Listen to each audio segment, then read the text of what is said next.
ने घरों से विरोध शुरू कर दिया है तो प्रशासन ने दरवाजे पर पुलिस फोर्स की तैनाती की है। बता दें कि तौकीर रजा के करीबी पर बुलडोजर एक्शन किया जा रहा है। बारात घरों पर बुलडोजर चल रहा है। बिना नक्शा पास कराए निर्माण करने के आरोप लगे हैं। इससे पहले भी मंगलवार को बुलडोजर कार्रवाई की गई थी। मौके पर पुलिस और पीएसी की टीम की मौजूदगी है और एक्शन लगातार जारी है। तो बिना नक्शा पास कराए निर्माण कराया गया था। दूसरे दिन भी बुलडोजर एक्शन जारी है। तौकीर रजा के करीबियों पर एक्शन हो रहा है। पहले दिन जब प्रशासन की टीम पहुंची तो महिलाओं को आगे कर दिया गया था। कार्रवाई को बाधित करने की कोशिश की गई थी, लेकिन पुलिस की मौजूदगी वहां पर है और निर्देशों का कड़ाई से पालन कराया जा रहा है। महिलाओं के विरोध पर पुलिस की तैनाती आज और भी ज्यादा देखने को मिल रही है, लेकिन उसके साथ बहरहाल दूसरे दिन भी बरेली में बुलडोजर एक्शन लगातार जारी है। तौकीर रजा के करीबी हैं जिनकी काली संपत्ति का पता चला है, लिहाजा उस पर बुलडोजर एक्शन हो रहा है। बिना नक्शा पास कराए निर्माण किया गया था। की ताबड़तोड़ कार्रवाई जारी है। मैं अपने साथियों को दिखा दें कि ये वो बिल्डिंग है जिसके लिए ध्वस्तीकरण की कार्रवाई लगातार चल रही है और लाइन ऑर्डर को मेंटेन करने के लिए यहाँ पर पुलिस अधिकारी भी पहुंच चुके हैं। एसओटी मानुष सर हैं, समझ लेते हैं। सर, बड़ी कार्रवाई आज दूसरे दिन भी जारी है। सुरक्षा के लिहाज से क्या कुछ बंदोबस्त किए? कल चूंकि महिलाओं ने यहाँ पर कार्रवाई में बाधा पहुँचाने की कोशिश की थी। यहाँ पर बारादरी थाना क्षेत्र में सूफी टोला में ये कार्रवाई हो रही है बीडीए के थ्रू, और इसमें पर्याप्त पुलिस बल इसमें तैनात किया गया है। एक कंपनी पीएसी यहाँ पर है, महिला पुलिस को भी यहाँ पर लगाया गया है और जितनी भी ड्यूटीज़ हैं सभी अलर्ट है, सभी मुस्तैद हैं। सर, जो एसआईटी बनाई गई थी, जो 26 सितंबर को जिन लोगों ने खुराफातियों ने उपद्रव करने की कोशिश की थी, एसआईटी की जांच कहां तक पहुंची? आप भी उसका एक बड़ा हिस्सा है, तो कहां तक पहुंची? कितने लोग अब तक जेल जा चुके हैं? कितने मुकदमे दर्ज हुए मौलाना तौकीर रजा उसके करीबियों के खिलाफ? इसमें जितने मुकदमे दर्ज हुए थे उन सभी में लगभग 90 गिरफ्तारियां अभी तक हो चुकी हैं और भी जितने वांछित हैं, कई लोगों पर इनाम हुए, कई लोगों के हम एनबीडब्ल्यू के प्रयास कर रहे हैं और जितने उपद्रवी हैं किसी को भी नहीं छोड़ा जाएगा, किसी को भी नहीं बख्शा जाएगा।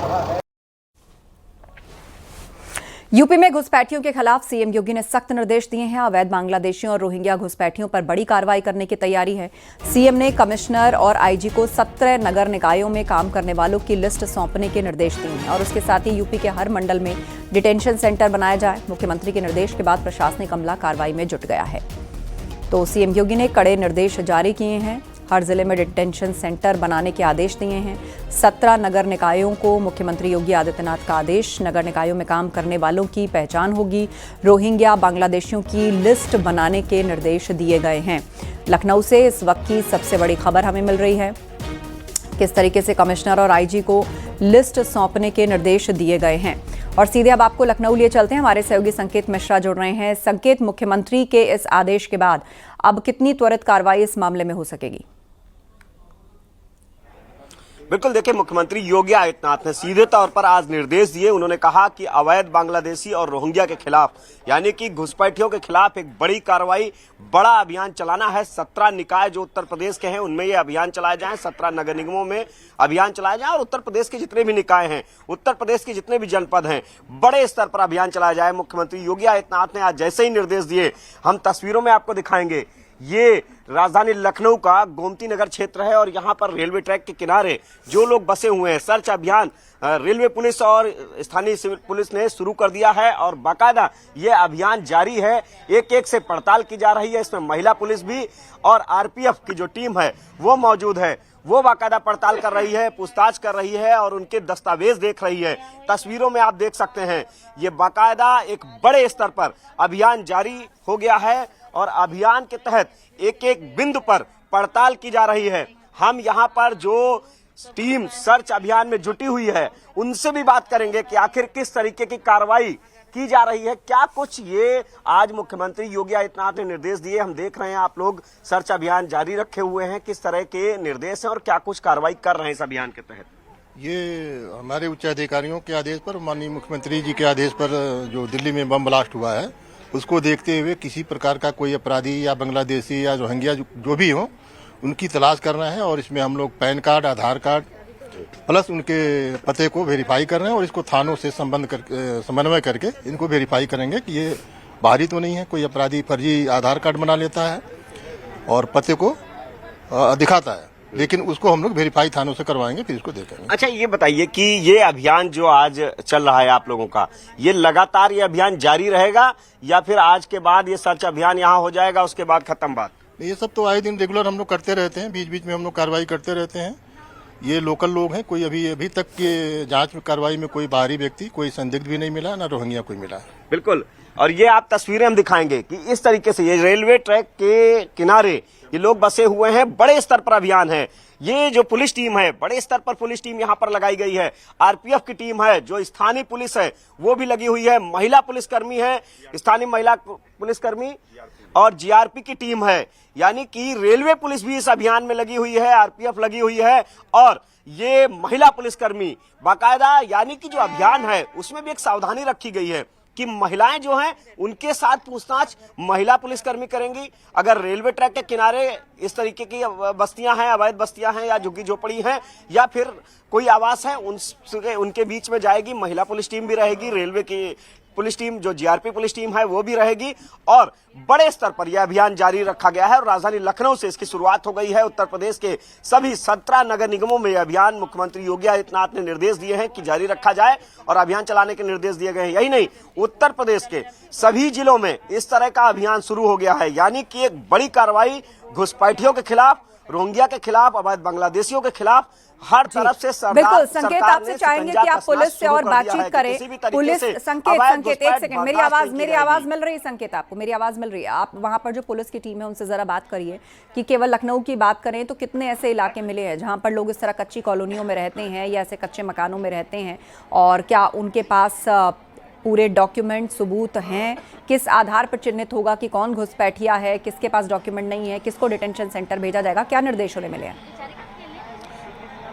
बिल्कुल, हम बात करते हैं जो यहाँ पर जो स्थानीय पुलिसकर्मी हैं, जो यहाँ पुलिस के अफसर हैं, ये हम बात करेंगे। आप ये बताएं जरा कि जो ये अभियान आप लोग चला रहे हैं, किस आधार पर आप तय करेंगे कि ये घुसपैठिए हैं?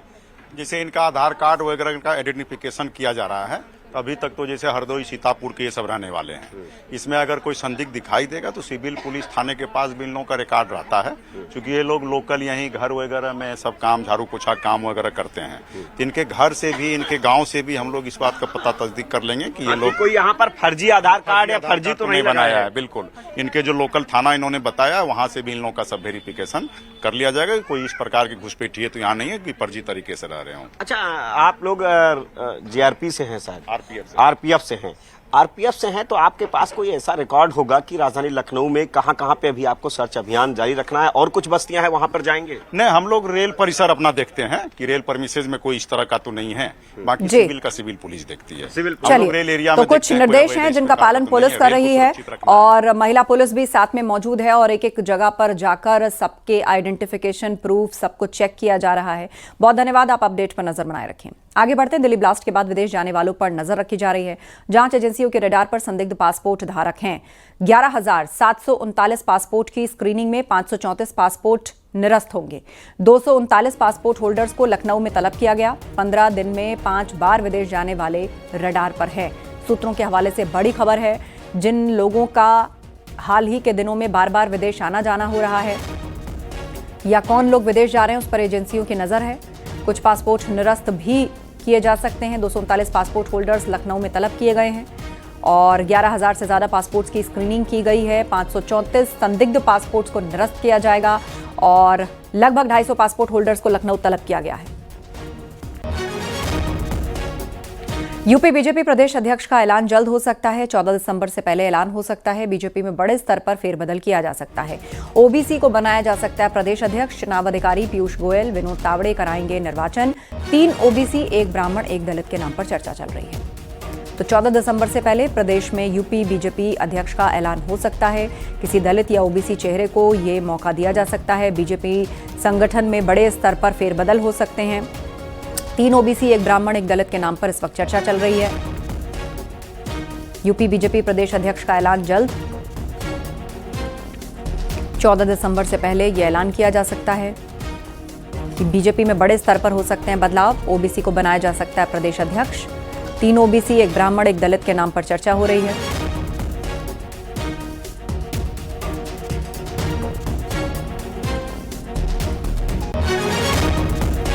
तो इस वक्त की बड़ी अपडेट हम आपको बता रहे हैं। यूपी बीजेपी प्रदेश अध्यक्ष जल्द ही निर्वाचित किया जा सकता है। 14 दिसंबर से पहले नाम सामने आ सकता है और इतना ही नहीं, बड़े पैमाने पर फेरबदल भी बीजेपी में हो सकता है।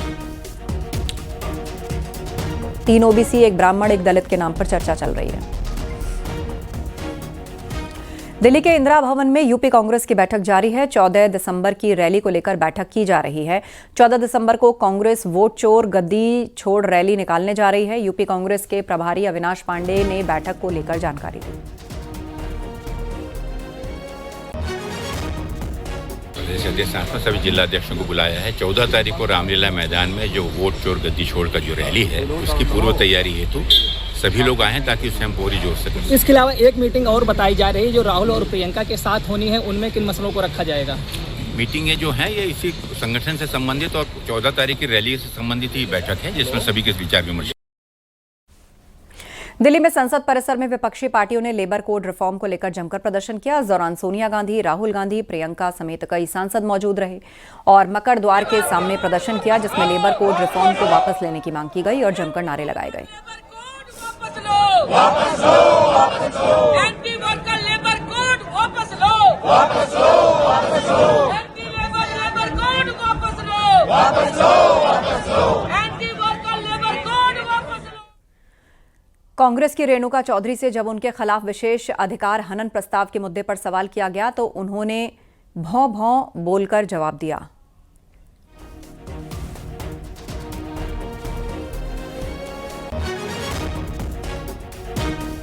मैम, आपके खिलाफ संसद में प्रिविलेज मोशन लाने की तैयारी कर रही है बीजेपी, क्या कहेंगी? आप क्या और क्या बोले? मैम, आपके खिलाफ संसद में प्रिविलेज मोशन लाने की तैयारी कर रही है बीजेपी, क्या कहेंगी? आप क्या और क्या बोले? नोएडा में 6 दिसंबर को बीएसपी अपना शक्ति प्रदर्शन करने जा रही है। पश्चिमी यूपी के 6 मंडल, लखनऊ और बरेली के 12 मंडलों के कार्यकर्ता डॉक्टर अंबेडकर के परिनिर्वाण दिवस पर जुटेंगे और इस मौके पर बीएसपी प्रमुख मायावती भी शामिल हो सकती हैं। बीएसपी के नेशनल कोऑर्डिनेटर आकाश आनंद कार्यक्रम में शामिल होंगे और कार्यकर्ताओं में आगामी चुनाव को लेकर जोश भरेंगे। सेक्टर 95 दलित प्रेरणा स्थल पर 6 दिसंबर को डॉक्टर भीमराव अंबेडकर के परिनिर्वाण दिवस के अवसर पर यहां पर बड़ा शक्ति प्रदर्शन किया जाएगा और ऐसे में बसपा अपने सबसे बुरे सियासी दौर से निकलने को बेताब भी है और इसको लेकर तमाम तैयारियां शुरू कर दी गई। जिसके बाद आपको बता दें यहां पर करीब 6 मंडल आगरा, मेरठ, अलीगढ़, सहारनपुर, मुरादाबाद और बरेली और साथ ही लखनऊ मंडल के सभी कार्यकर्ताओं को यहां पर परिनिर्वाण दिवस के मौके पर बुलाया गया है। लाखों की संख्या में लोग जुटेंगे। कैमरामैन अनिल के साथ हिमांशु शुक्ला, न्यूज़ 18 नोएडा। रक्षा मंत्री राजनाथ सिंह का बहुत बड़ा दावा, बाबरी मस्जिद बनवाना चाहते थे नेहरू। ये कहा रक्षा मंत्री राजनाथ सिंह ने। नेहरू ने सरकारी पैसों से बाबरी मस्जिद बनवाने की योजना बनाई थी। सरदार पटेल ने नेहरू का विरोध किया था। राजनाथ सिंह ने यह बड़ा खुलासा किया है।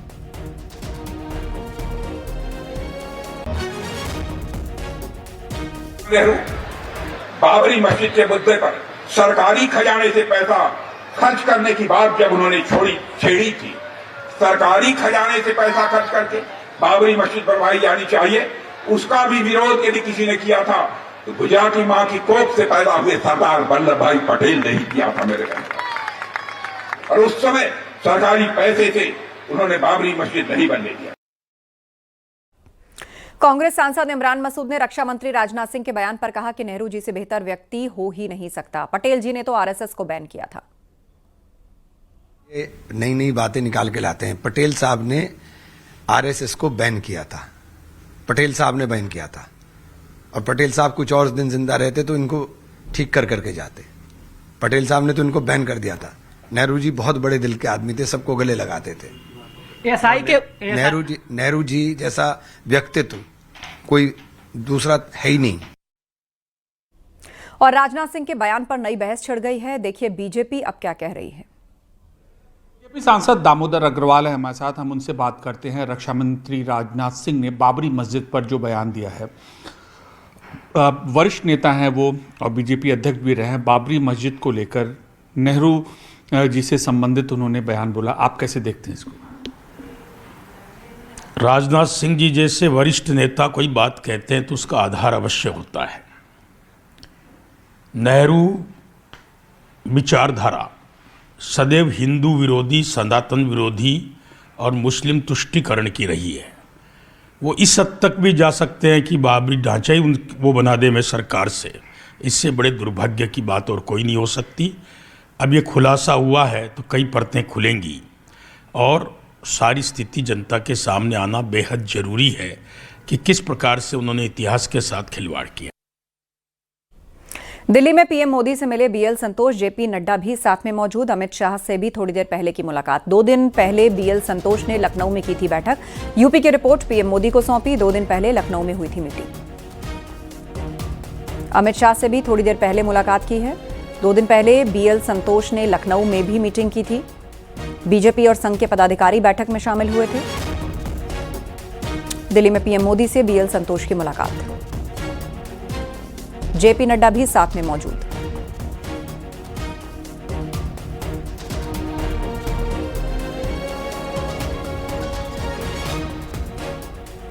तो बीजेपी और संघ के पदाधिकारी बैठक में शामिल हुए थे। बीएल संतोष अब प्रधानमंत्री से मिले हैं और कहा जा रहा है गृह मंत्री अमित शाह से भी उनकी मुलाकात होने जा रही है।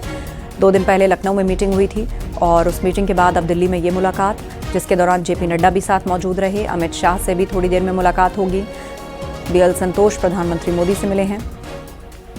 बीजेपी और संघ के पदाधिकारी बैठक में शामिल हुए थे। लखनऊ में ये मीटिंग हुई थी। उसके बाद अब दिल्ली में पीएम मोदी से बीएल संतोष ने मुलाकात की है। जेपी नड्डा भी साथ में मौजूद रहे। इसके अलावा अमित शाह से भी थोड़ी देर पहले उन्होंने मुलाकात की है।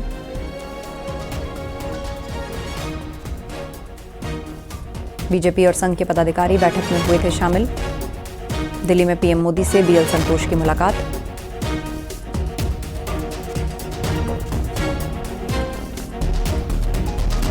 अमित शाह और जेपी नड्डा भी साथ में मौजूद। थोड़ी देर पहले अमित शाह से मुलाकात की और उसके बाद पीएम मोदी से मिले हैं बीएल संतोष और इस दौरान अमित शाह और जेपी नड्डा भी साथ में मौजूद हैं।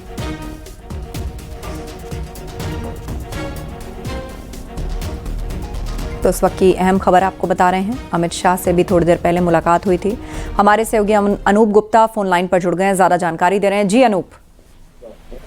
देखिए, आपको बता दूं कि लखनऊ में जिस तरीके से संघ और संगठन के बीच जो समन्वय बैठक हुई थी, उसके बाद आज संसद भवन में बैठकों का सिलसिला जारी है। संगठन को लेकर बैठक कह सकते हैं, बहुत महत्वपूर्ण बैठक कह सकते हैं। और सबसे बड़ी बात यह है, जो सूत्र बता रहे हैं, ये पूरा जो बैठक है वो उत्तर प्रदेश से संबंधित बैठक है।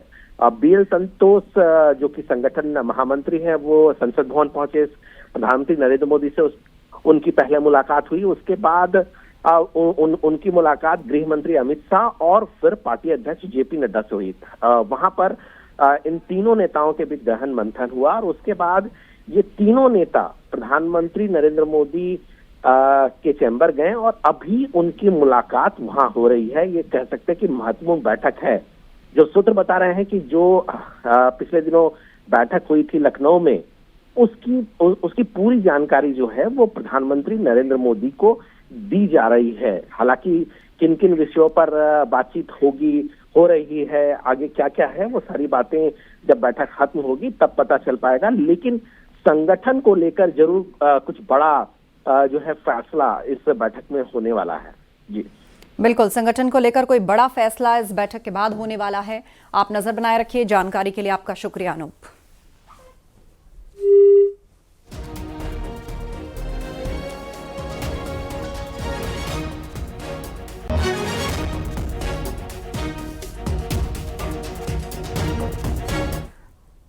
यूपी विधानसभा अध्यक्ष सतीश महाना का एक वीडियो सोशल मीडिया पर वायरल हो रहा है। कानपुर के गांव में खुद चाय बनाते हुए वो नजर आए। दरअसल सतीश महाना मॉर्निंग वॉक पर निकले थे और इस दौरान गांव में घूमते घूमते महाना सीधे ग्रामीण केसी लाल निषाद के घर पहुंचे और खुद किचन में जाकर चाय बनाने में लग गए, जिसका ग्रामीणों ने वीडियो बना लिया। चाय बनाने के बाद करीब आधे घंटे तक ग्रामीणों के साथ बैठे। चाय की चुस्की के साथ एसआईआर, स्थानीय समस्याओं और कई विकास संबंधी मुद्दों पर उन्होंने चर्चा की।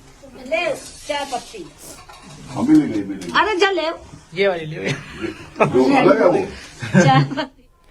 उन्नाव से खबर है, जहां एसआईआर वोटर सत्यापन अभियान के दौरान एक ही घर में 42 फर्जी वोटर मिलने से प्रशासन में हड़कंप मच गया। उन्नाव के पूरन नगर क्षेत्र में सर्वे के दौरान बीएलओ टीम ने पाया कि मतदाता सूची में एक ही पते पर 45 लोगों के नाम दर्ज हैं, जबकि मौके पर रहने वाले सिर्फ 3 ही लोग मिले।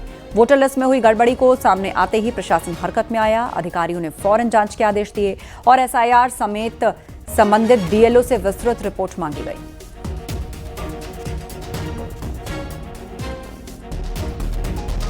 एक घर है 57 नंबर तो वहाँ आदमी ज्यादा है, मिल कम रहे हैं, तो ये वोटर लिस्ट पे कितने लोग हैं? लगभग 40 के ऊपर। 40। हाँ, मौके पर कितने लोग हैं? वहाँ पे तो 3 है। जान रहे ये कहीं और दर्ज है, दूसरे मोहल्ले के 57 नंबर पे हैं। ऐसे जैसे कि मान लेते हैं उसमें कुछ लोग ऐसे जो यहाँ का पता मान लिया 65 है, दरियाई खेड़ा गांव बगल में मोहल्ला है, वहाँ के 65 वाले पते पर वो मिल रहा है। ये जैसे ही संज्ञान में आया है उसमें ईआरओ साहब को निर्देशित किया गया है, ये देख लें। ये भी चीज़ें निकल के आ रही हैं कि यहाँ पे उन्नाव में काफ़ी सारी फैक्ट्रियाँ हैं, तो बहुत सारे वर्कर्स भी काम करने के लिए आते हैं, तो नियमित तौर पे जो लोग भी रहे हैं तो उनका नाम स्पेशल समरी रिवीजन के दौरान ऐड हुआ होगा। तो लेकिन इसकी सत्यता की जाँच के लिए टीमें भेजी गई हैं, जैसे कुछ आता है तो आगे और आपके माध्यम से क्लियर कर दूँगा इसको जो है।